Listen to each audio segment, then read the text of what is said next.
பேசு தமிழா பேசு குழுமத்தின் ஆன்மீக படைப்பு திருவருள் டிவி புது பொலிவுடன் டிஸ்கிரிப்ஷன்ல லிங்க் கொடுக்கப்பட்டிருக்கு. கிளிக் பண்ணி சப்ஸ்கிரைப் பண்ணுங்க. இந்தியாவிலே ஒரே மாநிலம் தமிழ்நாடு ஒன்றுதாங்க மின் எடுத்திருக்கு. மீதி எந்த மாதிரி சர்ப்ரைஸ் மின்சாரங்க. மின்சார கட்டணத்தை வாபஸ் பெறவில்லை என்றால் 2026 பொது தேர்தலில் திராவிட முன்னேற்ற கழகம் கண்டிப்பாக திராவிட முன்னேற்ற கழகத்திற்கும் அந்த ஆம்ஸ்டாம் கொலைக்கும் சம்பந்தம் இருக்கிறதா என்பதுதான் சந்தேகத்துடன் எடப்பாடி பழனிசாமி கேட்கிறார். ராகுல் காந்தி செய்வதும் மு.க. ஸ்டாலின் செய்வதும் யோகியான செயல் அல்ல. அயோக்கியத்தனம் சொன்னா மரியாதை போடும். ஆனா அது ரொம்ப தவறு. திராவிட முன்னேற்ற கழகத்தை தலித் விரோத கட்சி, தலித் விரோத அரசாங்கம் என்று சொன்னாலும் அவர் ஒட்டி கொண்டுதான் இருப்பார். காரணம், அவருக்கு மாதம் பொட்டலம் கிடைப்பதனால். அவர் ஒரு பாஜக பக்கம் போவாரோன்னு எனக்கு மனசுல வருதுங்க. செல்லூர் ராஜு சொல்றீங்க. ஆமா, என்ன அவர் பாஜகவுடன் பேசிக் கொண்டிருக்கிறார். எடப்பாடி பழனிசாமி விலகுவதுதான் அவருடைய முக்கிய குறிக்கோளாக சமயம் பார்த்துக் கொண்டிருக்கிறார். இப்பொழுது விலகிவிட்டால் அண்ணாமலை டைரக்டாக அமித்ஷா நரேந்திர மோடியுடன் பேசுவதால் எந்த ஒரு நடவடிக்கை அண்ணாமலை எடுத்தாலும் சீமான், அண்ணாமலை, விஜய், உதயநிதி வர மாட்டாங்க. அது அந்த அவர் எங்க பேர் எடுக்கிறீங்க?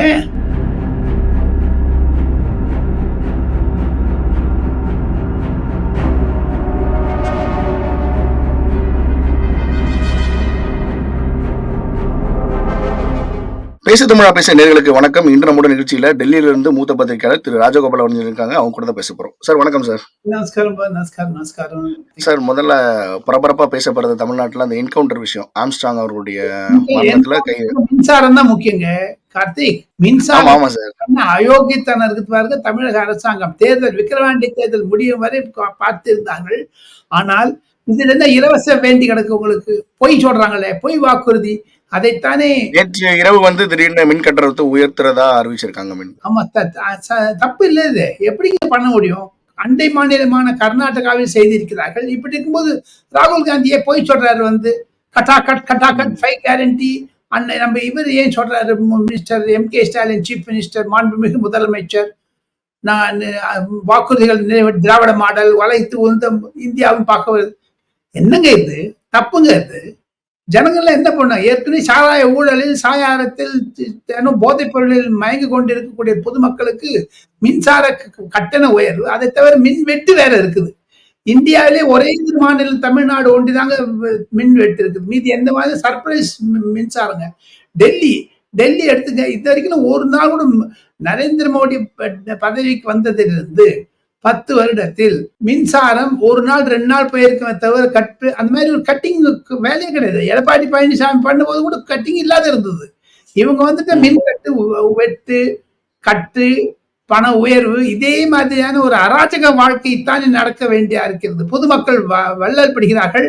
மின்சார கட்டணத்தை வாபஸ் பெறவில்லை என்றால் 2026 பொது தேர்தலில் திராவிட முன்னேற்ற கழகம் கண்டிப்பாக படு தோல்வி அடையும் என்பதுதான் என்னுடைய கருத்துங்க. தாங்கள் கேட்ட மாதிரி என்கவுண்டர் ஆம்ஸ்ட்ராங். இன்று தமிழ்நாட்டில் நடந்த படுகொலையை பற்றி டைம்ஸ் ஆஃப் இந்தியா தலையங்கம் இன்று வந்திருக்கிறது. அதில் எழுதியிருக்கிறார்கள் என்கவுண்டர் செய்து தவறு என்று. என்கவுண்டர் எதுக்கு? ஓடி போனா பிடிக்க வேண்டியதானுங்க. எப்படிங்க அவர் சுட்டுட்டாருன்னு இவங்க சுட்டாங்களாம். அவர் இன்று துபாய்க்கு எப்படி வந்தது? அவர் கைது பண்ண போறான்னு. ஆக மொத்தம் அண்ணாமலை கூறுவதிலும், எடப்பாடி பழனிசாமி கூறுவதிலும், சீமான் கூறுவதிலும் நியாயம் இருக்கிறது. அதை தமிழக அரசாங்கம் கண்டிப்பாக இப்போ நம்ம நீதிபதி ஒரு அம்மா போட்டிருக்காங்க. இப்போ அந்த என்கவுண்டர் நடந்த பத்தி அந்த அம்மா என்ன போறாங்க சொல்லுங்க பார்ப்போம். செத்து போன போயிட்டாரு. அவர் திராவிட முன்னேற்ற கழகத்திற்கும் அந்த ஆம்ஸ்டாம் கொலைக்கும் ஒரு சம்பந்தம் இருக்கிறதா என்பதுதான் சந்தேகத்துடன் எடப்பாடி பழனிசாமி கேட்கிறார். அதை எதிர்கட்சிகள் கேட்கும் பொழுது ஏன் காங்கிரஸ் வாயடிச்சிருக்குங்க? தலித் தலித் தலித் தலித் தலித் தலித் தலித் தலித்துங்கிறாரு செல்வ பெருந்தொகை. அவர் எங்க வாய மூடிட்டு இருக்காரு? அவ்வளவு பேச வேண்டாமா தலித் மரணம் பற்றி? மாயாவதி கடிதம் எழுதியிருக்கிறார் அமித்ஷாவிற்கு. இது பற்றி சிபிஐ விசாரணை வேண்டும் என்று. இப்ப நிச்சயம் சிபிஐ கொடுத்துரும். கோர்ட் பார்த்துட்டு இருங்க. RN ரவி ஆளுநர் கூட கடிதம் எழுதியிருக்கிறார் மத்திய அரசாங்கத்திற்கு. ஒரு சிபிஐ கொடுக்க வேண்டிய காரணம் என்னன்னா 3 பேர் இன்வால்வ். இதுல 3 பேர் திமுக என்று சந்தேகப்படுகிறார்கள். அந்த சந்தேகத்தை நிவர்த்தி செய்ய வேண்டும் என்றால் திராவிட முன்னேற்ற கழக அரசாங்கம் தானே முன் சுவமோட்டோ சிபிஐ கொடுக்கணுங்க. அது செய்தது மு.க. ஸ்டாலின் அரசாங்கம் செய்தது தவறு என்று தான் கொள்கை ரீதியாக மாயாவதி கூறுவது அதுதான். வட இந்தியாவில் மாயாவதியினுடைய அந்த ஒரு கோட்பாடு ஹிந்தி, ஆங்கில, குஜராத்தி, மராட்டி, ஹிந்தி, ஒடியா எல்லா பேப்பரையும் வந்துருச்சு.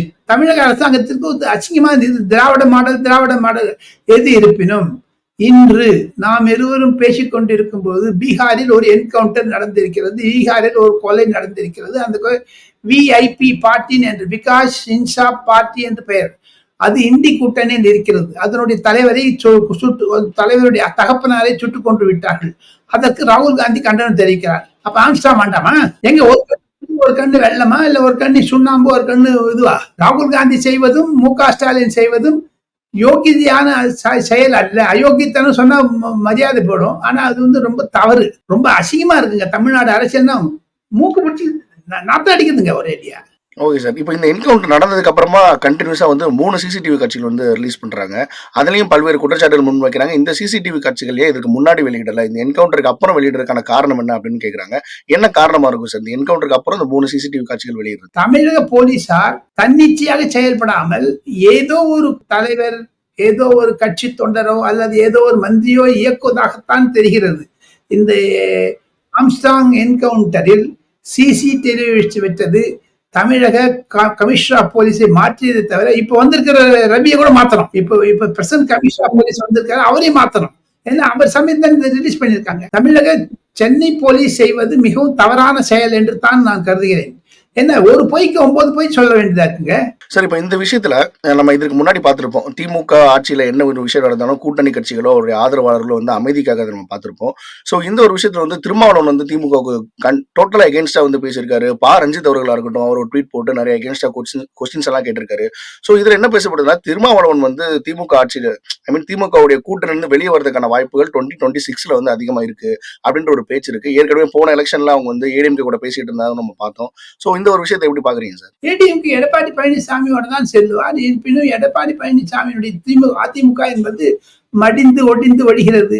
அங்க இருக்கக்கூடிய அன்புமணி, வேலுமணி, தங்கமணி எல்லாம் மணிகள்லாம் என்ன பண்ண போறாங்களோ தெரியல. அவன பாஜக சேர போறாங்களா, டிஎம்கே சேர? ஆக மொத்தம் திருமாவளவன் திராவிட முன்னேற்ற கழகத்தை விட்டு போக மாட்டார். காரணம், அது கொள்கை பிடிப்பல்ல. திராவிட முன்னேற்ற கழகத்தை தலித் விரோத கட்சி, தலித் விரோத அரசாங்கம் என்று சொன்னாலும் அவர் ஒட்டி கொண்டுதான் இருப்பார். காரணம், அவருக்கு மாதம் பொட்டலம் கிடைப்பதனால், இனிப்பு பொட்டலம் கிடைப்பதனால் அவர் விடமாட்டார் என்று சில அதிமுக பிரமுகர்கள் பேசுவதைத்தான் நான் பிரதிபலிக்கிறேன். இப்போ அதிமுகவுக்குள்ளேயே சில சலசலப்புகள் உண்டாகிறத பார்க்க முடியுது. திரு எடப்பாடி பழனிசாமி அவர்கள் மதுரையிலேயே ஓட்டு கம்மியா வந்திருக்கு அப்படின்னு செல்லூர்ராஜ் அவர்களை கேட்டதாகவும், செல்லூர்ராஜ் அவர்கள் நேற்று பிரஸ் மீட்ல சொல்றாரு, ஏன் மதுரையில நாங்க நல்லா தான் பண்ணோம், மக்கள்கிட்ட அவ்வளவு கெஞ்சினா ஓட்டு போடுங்கன்னு சொல்லி, ஆனா ஓட்டு போடல, எங்களை மட்டும் கேட்கறீங்க, சில இடத்துல டெபாசிட் கூட வாங்கலையா, அவங்க எல்லாம் கேட்க மாட்டீங்க அப்படின்ற ஒரு பிரஸ் மீட் கொடுத்திருந்தாரு. என்ன சார் நடக்குது அதிமுகவுக்குள்ள? அவர் ஒரு பாஜக பக்கம் போவாரோன்னு எனக்கு மனசுல வருதுங்க. செல்லூர் ராஜு சொல்றீங்க? ஆமா, என்ன அவர் பாஜகவுடன் பேசிக் கொண்டிருக்கிறார். நரேந்திர மோடி அரசாங்கம் தேவை என்று சொல்லி அவர் கொஞ்சம் தமாஷா பேசுவார். அவரு இருந்தாலும் அவரை பற்றி எடப்பாடி பழனிசாமி கேட்ட பிறகு அவர் சொல்லிக்கிறார், வெயில்ல கூட நாங்க போயிருக்கோம், அதை நீங்க நோட் நினைக்கிறேன். அவர் அவ்வளவு தாக்கமா சொல்லிக்கிறார். டெபாசிட் போன இடத்தா நீங்க பேசுறேன். ஆக மொத்தம் எடப்பாடி பழனிசாமியை ஒரு கேள்வி கேட்பதற்கு ஒரு ஆள் விட்டார் இப்பொழுது. அது ஒரு தவறான. முன்னாடி ஒரு ராகுல் காந்தியோட வீடியோ ஷேர் பண்ணாரு. அது போக திமுக ஆதரவாளர் பெண்மணி ஒருத்தர் பேசின வீடியோ ஷேர் பண்ணாரு. இப்போ இப்படி பேசியிருக்காரு. தொடர்ந்த ஒரு எதிரான நிலையிலேயே அவர் இருக்காரு இல்லையா? அதனால கேட்கிறேன். அவர் எதிர்நிலையில் இருப்பதற்கு காரணம் எடப்பாடி பழனிசாமி விலகுவதுதான் அவருடைய முக்கிய குறிக்கோளாக சமயம் பார்த்து கொண்டிருக்கிறார். இப்பொழுதே விலகிவிட்டால் அது 2026 தேர்தலுக்கு முன்பாக விலகினால்தான் அதற்கு வெயிட் அதிகமாகும். இப்ப வெயிட் இல்லையே. இப்போ ஒருவேளை திமுகவில் சேர்வதற்கு அவருக்கு சான்ஸ் கிடையாது. அதை தவிர இப்ப பாத்துங்க, ஒரே ஒரு விஷயத்துல போக போக தெரியும் உங்களுக்கு, செல்லூர் ராஜு மாதிரி இருக்கக்கூடிய சில ஸ்லீப்பர் செல் அதிமுகவில் இருக்கிறது. அவர்கள் திராவிட முன்னேற்ற கழகம், பாஜக இந்த 2 கட்சி தவிர இறங்கி போக மாட்டாங்க. அதுக்கான ஒரு நுழைவு வாயில் திறந்து விடப்பட்டிருக்கிறது. கூடிய விரைவில் செல்லூர் ராஜு அதிமுக விலகினாலும் ஆச்சரியப்படுவதற்கில்லை. அப்ப எம்எல்ஏ பதவி என்ன ஆகும்? அதெல்லாம் இருக்குது இல்ல. ஏற்கனவே விஜயதரணி அவர்கள் ரிசைன் பண்ணிட்டு தான் பாஜக வந்தாங்க. ஆமா, அந்த மாதிரி இவரு அந்த அம்மாவுக்கு பதவி கொடுக்க போறான்னு சொல்றாங்க. அந்த அம்மா இப்போ காங்கிரஸ் செல்வ பெருந்தகை பற்றி ஒரு கம்ப்ளைண்ட் கொடுத்திருக்காங்க. அந்த அம்மா சொல்லுவதன் மூலமாகத்தான் அண்ணாமலை ஆடுகிறார் என்று செல்வ பெருந்தகையை புகார் சொல்லுகிறார். ஆக மொத்தம் காங்கிரஸுக்கு முள்ளால் எடுக்கணுங்கிற மாதிரி காங்கிரஸ்காரனால எடுக்கணும். அதே மாதிரி அதிமுகவை செல்லூர் ராஜு மூலமாகத்தான் எடுக்க அண்ணாமலை ட்ரை பண்ணுவாரோ என்ற ஒரு சந்தேகம் இருக்கிறது. சார் கொஞ்சம் நேஷனல் லெவலில் போனோம் அப்படின்னா பட்ஜெட் தொடர்ந்து 6வது முறையாக நிர்மலா சீதாராமன் அவர்கள் பட்ஜெட் தாக்கல் பண்ண போறாங்க. என்னென்ன மாதிரி விஷயங்கள்லாம் அது இருக்க போகுது அப்படின்னு கொஞ்சம் சொல்ல முடியும்? இது மத்திய அரசாங்கத்துடைய எளிமையான பட்ஜெட்டாக இருக்கும் நிதிநிலை அறிக்கை. பொதுமக்களுக்கு, குறிப்பாக நடுத்தர மக்களுக்கு இன்கம் டாக்ஸ் ரேட்டை குறைப்பார்கள் என்று எதிர்பார்க்கிறார்கள். மகாராஷ்டிரா, ஹரியானா, ஜார்க்கண்ட் இந்த 3 மாநிலங்களில் தேர்தல் வருவதனால், ஆக மொத்தம் தேர்தலில் தோல்வியுற்றதனால் நரேந்திர மோடிக்கு ஒரு படிப்பினை அதுதான் என்று சொல்லுகிறார்கள். இருப்பினும் இப்பொழுது அகில உலக அளவில் பார்த்தால் வேலையில்லா திண்டாட்டம் அதிகமாக இருக்கிறது. அதை பற்றி ஊக்குவிக்க சக்தி ஏதாவது கொடுக்கணும். 70 வயதுக்கு மேல இருப்பவர்களுக்கு பாஜகவுடைய தேர்தல் அறிக்கையில் நாங்கள் சமூக நிதி தருவோம் என்று சோசியல் செக்யூரிட்டி இருக்கும் சொல்றாங்க. அதை கான்ஸ்டிடியூஷன்லயே அமெண்ட் பண்ணி 70 வயதுக்கு மேல இருப்பவர்களுக்கு இலவச உங்களுக்கு சிகிச்சை தருவார்கள், இலவச சுகாதாரம் தருவார்கள் என்பது அறிவிக்கப்படும். மூன்றாவதாக, வேலை வாய்ப்பு இல்லாமல் இருக்கக்கூடிய சூழ்நிலையில் ஸ்டார்ட் அப் போன்றவர்கள் இருந்தாலும் இன்று உலக பிரச்சனையாக மாறிக்கொண்டு வருகிறது. அதுதான் எதிர்வினையை கொண்டு இருக்கும் நரேந்திர மோடி அரசாங்கத்திற்கு. எந்த அரசாங்கம் வந்தாலும் சரி, அது எந்த ரஷ்யா, அமெரிக்கா, ஜெர்மன் மற்றும் ஆஸ்திரேலியா, எங்க ஊர்ல சிங்கப்பூர், எங்க போனாலும் சரி, இந்த ஆர்டிபிஷியல் இன்டெலிஜென்ஸ் வந்ததுனால வேலை வாய்ப்பு மிகவும் குறைந்து விட்டது. அது இப்ப தண்ணி விடுறாங்க வயக்கால் எல்லாம். எனக்கு தெரிஞ்ச ஒரு விவசாயி, என்னுடைய உறவினர், காலை 5 மணிக்கு மோட்டர் போட்டுட்டு ஆன் பண்ணிடுறாரு. அதே ஆர்டிபிஷியல் இன்டெலிஜென்ஸ் காத்தால 5 மணிக்கு மோட்டர் போட்டுருதுங்க. மழை வந்தா மோட்டர் போடாத இருக்குங்க. எப்ப தட்பவெப்பத்தை பார்த்துக்கணும், அந்த மாதிரிலாம் பண்ண ஆரம்பிச்சிட்டாங்க. அது ஒரு பெரிய பேரிடலாக வர இருக்கிறது மத்திய அரசாங்கத்திற்கு ஆர்டிபிஷியல் இன்டெலிஜென்ஸ் என்பது. நரேந்திர மோடி டிஜிட்டலைசேஷனை ஊக்குவித்தாலும் அந்த அந்த ஒரு தாக்கம் அவரையே மோதிக்கொள்ள வேண்டியதற்கு வந்துவிட்டது. ஆர்டிபிஷியல் இன்டெலிஜென்ஸ் உலக பிரச்சனையாகிவிட்டது. ஆனால் இந்தியாவில் எப்படி நிர்மலா சீதாராமன் அதற்கு ஈடு கொடுக்க போகிறாரோ தெரியவில்லை. நீங்க இப்போ மொபைல் போன்லங்க கார்த்திக், ஆர்டிபிஷியல் மொபைல் போன் வந்துருச்சுங்க. அவ்வளவு இப்போ நுண்ணிய அளவு ஜிபேட் ஒண்ணு போடுறாங்க. பேசவே வேண்டாம், அதுவே டைப் அடிச்சுட்டு போயிடுது, டிரான்ஸ்லேட் பண்ணுது. சமூக நீதியோ திராவிட மாடலோ எல்லாமே அவுட் ஆயிடும். அதுல எப்போ உங்களுக்கு வேலையில்லா திண்டாட்டம் போகுதோ அதையெல்லாம் எப்படி நிர்மலா சீதாராமன் எதிர்நோக்க இருக்கிறார் என்பதைத்தான் பல தொழில்நுட்ப நிபுணர்கள் ஊர்ந்து கவனிக்கிறார்கள் என்பதுதான் என்னுடைய special story Karthik. Sir, Puri Jagannath கோவில் இப்போ ஓபன் பண்ணிருக்காங்க. எலெக்ஷன் டைம்ல இருந்தே ஒரு சர்ச்சையாவே இருந்த ஒரு விஷயம். என்ன நடக்குது பூரி ஜெகநாத் கோவில்ல? பூரி ஜெகநாத் கோவிலில் 46 வருடங்களுக்கு பிறகு அந்த கஜானா திறக்க இருக்கிறது. அந்த கஜானாவை எப்படி அனந்த பத்மநாப சுவாமி கோவில் திருவனந்தபுரத்தில் கோடிக்கணக்கான நகைகள் இருக்கிறதோ இங்கேயும் இருக்கிறது. அங்கு பாம்பு, எலி, பூனை எல்லாமே இருக்குதுங்க அந்த உள்ள கீழே. அவ்வளவு கடினமான இடத்தில் கொண்டு போய் புதைத்து வைத்திருக்கிறார் எத்தனையோ நூற்றாண்டுகளுக்கு முன்பாக. ஆக மொத்தம் அந்த ரத்தன பண்டாரை ஓபன் செய்ய மாட்டோம் என்று சொல்லிக் கொண்டிருந்த பிஜு ஜனதா தளுடைய நவீன் பட்நாயக் அரசாங்கம் கவிழ்ந்த பிறகு பாஜக அதையே திறந்து விட்டார்கள். இதனால் சில சமூக விரோதிகள், சில சமூகத்தில் எதிர்வினையாக்கக்கூடியவர்கள் போராட்டம் நடக்க ஆரம்பித்திருக்கிறார்கள் புவனேஸ்வரில். அது தவிர இப்ப பாருங்க, ஸ்ரீரங்கம் கோவில்ல அந்த கோவிலுடைய கும்பாபிஷேகம் நடக்கும்போது இலங்கையில் போராடி வருவாங்கன்ட்டு ஒரு ஜெனரலா ஒரு பேச்சு இருக்கும். அந்த மாதிரி கோவில போட்ட உடனே எப்படி நரேந்திர மோடிக்கோ அல்லது அங்க இருக்கக்கூடிய பாஜக முதலமைச்சருக்கோ தைரியம் வந்ததோ தெரியவில்லை, இதை திறந்து விட்டாங்க. இது ஒரு பொக்கிஷம். அதையும் தவிர ரிசர்வ் பேங்க் ஆளுநர் சக்திகாந்த் தாஸ் தமிழ்நாடு ஐஏஎஸ் ஆபீசராக இருந்தாலும் அவர் ஒரு ஒடியாக்காரர். அவருக்கு தெரியும் தங்கங்கள்லாம் எங்க வச்சிருக்காங்கன்னு சொல்லி. இப்பொழுது அங்க இருக்கக்கூடிய தங்கங்கள் எல்லாம் மத்திய அரசாங்கத்தினுடைய ஒரு பொறுப்பில் வருமா அல்லது மாநில அரசாங்கத்திற்கு வைத்துக் கொள்வார்களா என்பதெல்லாம் போக போகத்தான் பார்க்க வேண்டும். எது இருப்பினும் ஒடிசாவில் இது ஒரு நூதன புரட்சியாகத்தான் பலர் எதிர்பார்க்கிறார்கள். பலர் அணுகுமுறையையும் கூட எச்சரிக்கையாக இருக்கிறார்கள். ஏன்னா அந்த ரத்தன பண்டார் கோவில் ரொம்ப பவர்ஃபுல் கோவிலுங்க. இப்ப திருப்பதியில போய் அந்த நகையெல்லாம் எடுத்துட்டு போற அந்த மாதிரியான ஒரு சிச்சுவேஷன் வளருதுங்க. ஸோ நம்மளாம் அதுக்கு பட்டியலிட்டு அதை சுப்ரீம் கோர்ட் கொடுத்து சுப்ரீம் கோர்ட் மூலமாக ஆணையை பெற்று ஒடிசா அரசாங்கம் அதை கோவிலை தன் வசப்படுத்தி கொள்ளுமா அல்லது அந்த நகைகளை எல்லாம் பொதுமக்கள் பார்வைக்கு வைப்பார்களா? எல்லாம் எத்தனையோ நூற்றாண்டுகளுக்கு முன்பாக இருந்த தங்கங்கள் அதெல்லாம் சிலதெல்லாம் உருகிய போயிடுச்சுன்னு சொல்றாங்க. இது சமூக பிரச்சனை அல்ல, இது ஒரு அரசியல் பிரச்சனை. எப்படி நரேந்திர மோடியும் சரி, ஒடிசாவினுடைய முதலமைச்சரும் ஒடிசாவினுடைய கவர்னரும் இதை ஆளப்போகிறார்கள். அதையும் தவிர ஒடிசாவில் இருக்கக்கூடிய எதிர்க்கட்சி இதை எப்படி அணுக இருக்கிறது என்பதெல்லாம் வெயிட் பண்ணி தான் பார்க்கணுங்க. எது இருப்பினும் இது நூதன முயற்சி. ஒடிசா அரசாங்கத்திற்கு பாராட்டுதலை தெரிவிக்க வேண்டும். ரூம் திறந்து போயிருக்காங்க இல்லையா? ஸோ இப்போ அங்க வந்து எவ்வளவு நகைகள்லாம் இருக்குன்னு கணக்கிடுவாங்க. இப்போ என்னென்ன நகைகள்லாம் உள்ள இருக்குன்ற கணக்கு ஆல்ரெடி இருக்கா? அதை வச்சு கணக்கிடுவாங்களா இல்ல புதுசா தான் கணக்கிடுறாங்க சார்? ஏற்கனவே இருக்குங்க. ஏற்கனவே அதை வச்சு இப்போ ஏற்கனவே இருக்குன்னா இப்போ அதை விட இப்ப சப்போஸ் நீங்க சொல்ற மாதிரி உருகியோ இல்ல ஏதோ ஒரு விதத்துல கம்மியாச்சுன்னா அதுக்கு யார் பொறுப்பேற்பாங்க சார்? அரசாங்கத்தினுடைய ஒரு போக்கதை பார்க்க வேண்டும். எது இருப்பினும் இவங்க ஒரு பாலிசி டிசிஷன் எடுத்திருக்காங்க பாருங்க. கொள்கை ரீதியான முடிவு. அதை திறந்து விட்டு உள்ள இருக்கிறத பார்க்கணும்னு, அதுவே ஒரு நல்ல முயற்சி.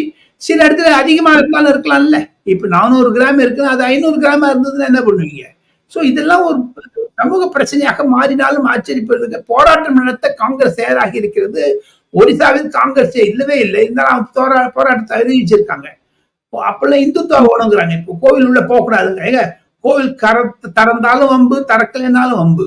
திறக்கலைன்னா ஏன் திறக்கலைங்கிறாங்க. திறந்துட்டு அது பொதுமக்களுடைய சென்டிமெண்டல் அஃபெக்ட் பண்ணுன்னு வேற சொல்றாங்க. சோ இது ஒரு நூதன முயற்சியாகத்தான் நான் பார்க்கிறேன் கார்த்திக். சார், நீங்க ஒரு மூத்த பத்திரிகையாளர் இருக்கீங்க, பல்வேறு அரசியல்வாதிகளை வந்து பார்த்திருப்பீங்க. இப்ப கடந்த 3 ஆண்டுகளா அண்ணாமலை அவர்கள் தமிழக பாஜகவிற்கு பதவியேற்று 3 ஆண்டுகளை வந்து நிறைவு பண்ணியிருக்காரு. எந்த மாதிரியான ஒரு அரசியல்வாதியா அண்ணாமலை அவர்களை திரு ராஜகோபால் பாக்குறாரு? அண்ணாமலை ஐபிஎஸ்ஐ ராஜகோபால் எப்படி பார்க்கிறார் என்றால், திமுகவிற்கு ஒரு சிம்ம சொப்பனமாக மாறிவிட்டார். எந்த தமிழக அரசியலை மாற்றி அமைத்திருது அண்ணாமலை. தமிழக அரசியலில் குறிப்பாக எதிர்கட்சி அரசியலை அண்ணா திராவிட முன்னேற்ற கழகம் போன்ற கட்சிகளுக்கெல்லாம் வலு இழக்க வைத்தது அண்ணாமலை. தைரியமாக சொல்கிறார், நரேந்திர மோடி முதுகில் எடப்பாடி பழனிசாமி குத்தி விட்டார் என்று. இந்த மாதிரியான ஒரு அரசியல் துடிப்பு பேச்சு முன்னாள் பாஜக தலைவர்களுக்கு, தமிழிசை சவுந்தரராஜனுக்கோ எல் கணேசனுக்கோ மீதி இருந்தவர்கள் கிடையாது. இது ஒரு நூதன முயற்சியாக இருக்கிறது. என்னை பொறுத்த மட்டில் அண்ணாமலை அவர்களை தேர்ந்தெடுத்தது அமித்ஷா, நரேந்திர மோடி, ஜே.பி. நட்டா போன்ற மூவர் தான். காரணம், தமிழகத்தை ஒண்டி தாங்கள் தனியாக பார்க்க கூடாது. இதுல எப்படி கேட்டீங்கன்னா, அகில இந்திய அளவில் புது தலைவர்களை உருவாக்கும் முயற்சியில் நரேந்திர மோடி ஈடுபட்டிருக்கிறார். அதிகாரி என்பவர் மேற்கு வங்காளத்திலும், அண்டை மாநிலமான தெலுங்கானாவில் சஞ்சய் பண்டி என்பவரும், ராஜீவ் சந்திரசேகர், கோபி என்று மலையாளத்திலும், இந்த மாதிரி ஒவ்வொரு மாநிலத்திலும் அவர். இப்ப பாருங்க, ஹேமந்த விஸ்வ சர்மா காங்கிரஸ்ல வந்தாருங்க. அவர் அசாம்ல சீஃப் மினிஸ்டர் ஆக்கி விட்டார். கர்நாடகாவில் தேஜஸ்வி சூர்யா. சோ ஆக மொத்தம் அகில இந்திய அளவில் ஒரு இளைஞர்கள் பட்டாளத்தை உருவாக்க நரேந்திர மோடி இருக்கிறார். அது 2029 லோக்சபாவில் ஈஸியாக போயிடும் நரேந்திர மோடிக்கு. எப்படி லால் கிருஷ்ண அத்வானி, டாக்டர் முரளி மனோகர் ஜோஷி போன்ற மூத்த தலைவர்கள் நம்மிடையே இன்னும் இருக்கிறார்களோ, 96, 97 வயசு ஆனாலும் அவர்களுடைய தாக்கத்திலிருந்து நரேந்திர மோடி பிறந்தார். அவருடைய வழிகாட்டுதல் பேரு. இப்பொழுது நரேந்திர மோடி எதிர்கால தலைவர்களை உருவாக்குகிறார். இது திராவிட முன்னேற்ற கழகம் மாதிரி குடும்ப அரசியல் கட்சி இல்லைங்க பாஜக. அண்ணாமலை உருவாக்கி விட்டார். சோ ஆக மொத்தம் நான் டெல்லியில் இருந்து தமிழகத்தை அண்ணாமலை உருவாக்கியது பார்ப்பது. அதுக்காக தான் இந்த உதாரணத்தை சொன்னேன். அதையும் தவிர அண்ணாமலை டைரக்டாக அமித்ஷா, நரேந்திர மோடியுடன் பேசுவதால் எந்த ஒரு நடவடிக்கை அண்ணாமலை எடுத்தாலும் அது மத்திய அரசாங்கத்தினுடைய ஆட்சிகளால் தான் அவர் எடுக்கிறார் என்ற அர்த்தம் கூட வரும். ஆக மொத்தம் 3 ஆண்டுகளாக செய்த அவர் சாதனையில் 2 ஒன்று என் மண் என் மக்கள். அதையும் தவிர பாரதிய ஜனதா கட்சியினுடைய வாக்கு விகிதத்தை 18% உயர்த்தி விட்டார். அதுதான் ஒரு மாபெரும் சாதனை. அது 2026 பேரம் பேசுவதற்கு வாய்ப்பாக இருக்கும். எந்த கட்சியுடன் உறவு வைத்தாலும் எங்களுக்கு 20% கிட்ட நாங்க டச் பண்ணிட்டோம், நாங்க தோத்து போனாலும் ஒவ்வொரு பாராளுமன்ற தொகுதியிலும் 2 லட்சத்துக்கு மேலாக இருக்கிறோம் என்று. ஆனால் தாங்கள் கேட்ட மாதிரி ஒரு 3வது குறிப்பாக நான் பார்ப்பது எப்படி என்றால், இளைஞர் சமுதாயத்தில் அண்ணாமலையினுடைய ஊடுருவல் என்பது மிக மிக மிக அதிகமாக இருக்கிறது என்பதைத்தான் நான் பார்க்க முடிகிறது. காரணம், அந்த இளைஞர் சமுதாயத்தை 3 வகையாக நாம் பிரிக்கலாம். 30 முதல் 30 வயது, 20 வயதுக்கு கீழே, அதையும் தவிர 30 வயதுக்கு மேலே என்று பார்த்தால், இந்த 30 வயதிலிருந்து 40லிருந்து 20 வரை இந்த 3 ஸ்லாங்கா பிரிச்சுட்டீங்கன்னா, சீமான், அண்ணாமலை, விஜய் போன்றவர்கள் எல்லாம் உதயநிதி வர மாட்டாரா சார்? வேற வேலை இல்ல. அது அந்த அவர் ஏங்க பேர் எடுக்கிறீங்க? அவர் எப்படிங்க இதுல ஃபிட் ஆவாருங்க? அவர் இளைஞர்ன்ற லிஸ்ட் போட்டீங்களா, அதனால சொன்னேன். அவர் ராஜ பரம்பரைங்க. அவர் வந்து சில்வர் ஸ்பூன்ல பிறந்தவர். இந்த மாதிரி வாயில வாழைப்பழத்துல பிறந்தவர். அவர் வெள்ளி தட்டில் பிறந்தவர். அந்த அந்த பேரெல்லாம் எடுத்து அது அது அதை பத்தி பேசாதீங்க. உதயநிதினாலே தமிழ்நாட்டுல எல்லாருக்கும் கோபம் வருதுங்க. சரி, ஓகே சார். ரொம்ப அதனால இப்ப இந்த மூவர் தலைவர் வைத்த அன்புமணி ராமதாஸ், ஜி.கே. வாசன் போன்றவர்கள் எல்லாம் வரக்கூடிய நாட்களில் சினிமா துறையிலிருந்து தமிழக அரசாங்கம் வெளியே போகிறது. அதுதான் என்னுடைய கருத்துங்க, அண்ணாமலை மூலமாக. Okay sir. இப்போ தமிழக பாஜகல அண்ணாமலை அவர்கள் வரதுக்கு முன்னாடி நிறைய தலைவர்கள்லாம் இருந்திருக்காங்க. ஸோ அவங்க கிட்ட இல்லாத ஒரு விஷயம் அண்ணாமலை கிட்ட இருக்கு அப்படின்னா நீங்க என்ன சொல்லுவீங்க சார்? பேச்சு. எதிர்கட்சிகளை ஆளுங்கட்சி தாக்குவது. எந்த கட்சி தலைவராக இருந்தாலும் சரி, தமிழிசை அம்மையார் நன்றாக செயல்பட்டார். திராவிட முன்னேற்ற கழகத்துடன், அண்ணா திராவிட முன்னேற்ற கழகத்துடன் நட்பு வைத்திருந்தாலும் கட்சியை வளர்த்தது அம்மையார். கண்டிப்பாக எல் கணேசன் ஒரேட்ட கருணாநிதியோடு இருந்தான்னு சொல்லுவாங்க ஒரு காலத்துல. எனக்கு நல்லா எல் கணேசன் நன்றாக தெரியும். அவர் ஒரு பிராமண சமூகத்தில் வருவதனால் அவரை யார் எடுபடவில்லை. அண்ணாமலை இளங்கு துடிப்பு, மற்ற தலைவர்களை விட டக்கு டக்குன்னு பேசுறாரு. அந்த பேச்சு தான் இளைஞர்களை கவர்ந்து இருக்கிறது என்பதுதான் என்னுடைய கருத்து. கார்த்திக் சார், நீங்க பேசிட்டு இருக்கப்ப சொன்னீங்க அண்ணாமலை அவர்கள் வந்து நேரடியா அமித்ஷா கூட, மோடி கூட எல்லாம் பேசுறாரு. ஸோ அவங்க சொல்லிதான் அவர் செய்யறாரு, நம்ம எடுத்துக்கலாம் அப்படின்னீங்க. இப்போ ஸ்ரீலங்கா போயிருந்தாரு, இடையில ஒரு 2 நாள் போயிருந்தாருன்னு நினைக்கிறேன். என்ன விஷயமா போயிருந்தாங்க? இதுவும் டெல்லி மேலிடம் சொல்லிதான் போயிருந்தாரா? ஆமா. மத்திய அரசாங்கத்தினுடைய அனுமதி மற்றும் இது 4வது முறையாக இலங்கை செல்கிறார் ஸ்ரீலங்காவிற்கு, யாழ்ப்பாணம் பகுதிக்கு. தவிர ஒண்ணு சொல்றேங்க, ஒரு சில குறிப்புகளை பேசு தமிழா நேயர்களுக்கு சொல்லியாக வேண்டும். அண்ணாமலையினுடைய 4வது பயணம் இலங்கைக்கு என்பது மகத்துவம் வாய்ந்தது. மீனவர் பிரச்சனையாக இருந்தாலும் சரி, அங்கு சிறைச்சாலையில், யாழ்ப்பாண சிறைச்சாலை சென்று வார்த்தை பார்த்தார் அவர். எங்கிட்டயே சொன்னார். நானும் அந்த போட்டோ எல்லாம் பார்த்தேன். அங்க லோக்கல் பேப்பர்ஸ்லயும் வந்திருக்குதுங்க. இருப்பினும் அஜித் தோவல் தேசிய பாதுகாப்பு ஆலோசகர், ஒரு IPS ஆபீசர், அண்ணாமலையை நன்றாக அறிவர். அவர் ஒரு நூதன முயற்சியில் ஈடுபட்டிருக்கிறார். அரசாங்க ரீதியாக 2024 பொது தேர்தலுக்கு முன்பாக, லோக்சபா தேர்தலுக்கு முன்பாக நரேந்திர மோடி அவர்கள் கச்சத்தீவை பற்றி காங்கிரசிற்கும் திமுகவும் தாரவாத்தி கொடுத்தார்கள் என்ற ஒரு பின்னணியில் ஏதோ நடக்குதுங்க. அதில் அண்ணாமலை ஈடுபட்டு இருக்கிறார்களோ என்ற சந்தேகம் கூட சில உயர் மட்ட அதிகாரிகள் நடுவே வருகிறது. அதற்காகத்தானோ 4வது முறையாக அவர் சென்று வந்திருக்கிறார் என்பதுதான் என்னுடைய கருத்து. ஆக மொத்தம் அண்ணாமலையுடைய இலங்கை விஜயம் கச்சத்தீவை பார்த்தும் தமிழக மக்களுக்கு விரோதம் இல்லாமலும், இலங்கை வாழ் யாழ்ப்பாண மக்கள் தொப்புள் கொடி உறவு இருக்கக்கூடிய அந்த தமிழ் மக்களிடையே பாரதிய ஜனதா கட்சியை உற்சாகப்படுத்துவதற்கும் ஊக்குவிடுவதற்கும் தான் அண்ணாமலை நரேந்திர மோடி பயன்படுத்துகிறார். JP நட்டா பயன்படுத்துகிறார், அமித்ஷா பயன்படுத்துகிறார், BL சந்தோஷ் பயன்படுத்துகிறார் என்ற முடிவுக்கு நாம் ஈஸியாக வந்துவிடலாம். இல்லைன்னா ஆல் இந்தியா லெவல்ல அனைத்து இந்திய பாஜகவினுடைய தேசிய மகாநாடு நடந்தாலும் சரி, எந்தெந்த தீர்மானத்தை போட்டாலும் சரி, அதை ஏன் கடந்த 4 வருடங்களாக அண்ணாமலை முன்மொழிகிறார், பின்மொழிகிறார்? தேசிய தருவதற்காகத்தானே. அப்படித்தானே லீடர்ஷிப் வரணும். இப்ப நடுவில் ஏதோ ஒரு பேர் எடுத்திருந்தீங்க நீங்க, ஒரு திமுக இளைஞர் தலை, அந்த மாதிரிலாம் ஒரு வாயில சில்வர் ஸ்பூன் வச்சு அண்ணாமலை வரலீங்க, நடுரோல் நடக்கிறாருங்க. அதுதான் அவருக்கு ஒரு புகழ். அதே மாதிரி பாருங்க சஞ்சய் பண்டி, அதே மாதிரி பாருங்க ராஜீவ் சந்திரசேகர், தேஜஸ்வி சூர்யா போன்றவர்கள் அனைத்து மாநிலங்களிலும் தயார்படுத்தப்படுகிறார்கள். கோபி என்பவரை, ஜார்ஜ் மேத்யூஸ் என்பவரை மத்திய மந்திரி ஆக்கியிருக்கிறார் நரேந்திர மோடி, கேரளாவிலிருந்து 2 பேர். அவர்களை எல்லாம் வைத்திருக்கிறார்கள். கண்டிப்பாக அண்ணாமலை நரேந்திர மோடி சொல்வதைத்தான் செயல்படுத்துகிறார் தமிழகத்தில் அரசியலில் என்பதுதான் என்னுடைய கடைசி கருத்து என்று சொல்லி, அடுத்த வீடியோவில் பற்பல நூதன செய்திகளுடன் கார்த்திகை சந்திக்கிறேன் என்று சொல்லி விடைபெறுவது ராஜகோபாலன், புதுதில்லியிலிருந்து. வணக்கம். ரொம்ப நன்றி சார், பல்வேறு கருத்துக்களை தெரிவிச்சீங்க. ரொம்ப நன்றி சார். உலக தமிழ் சொந்தங்களுக்கு வணக்கம். நான் ராஜவேல் நாகராஜன். பேசு தமிழா பேசு வலையொலியுடைய வளர்ச்சிக்கு நீங்களும் உறுதுணையாக இருக்கணும்னு நினச்சிங்கன்னா இந்த வீடியோடைய டிஸ்கிரிப்ஷனில் இருக்கக்கூடிய ரேசர் பே லிங்கை கிளிக் பண்ணுங்கள். அந்த லிங்க்கில் போயிட்டு உங்களுக்கு விருப்பமான தொகையை பேசு தமிழா பேசுவனுடைய வளர்ச்சிக்கு உங்களுடைய பங்களிப்பாக நீங்கள் கொடுக்கலாம். நன்றி, வணக்கம்.